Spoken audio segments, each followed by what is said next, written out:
chuyện thôi hả? Ấy, đây đây, đây nè. Đây nè.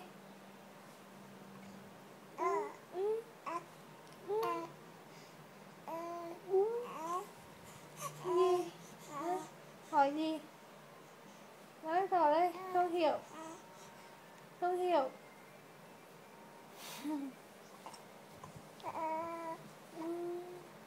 Em mèo nói gì đó?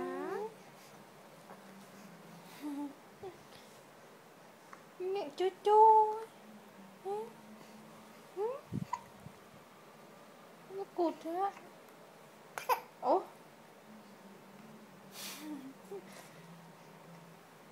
Nói nhiều mệt rồi hả?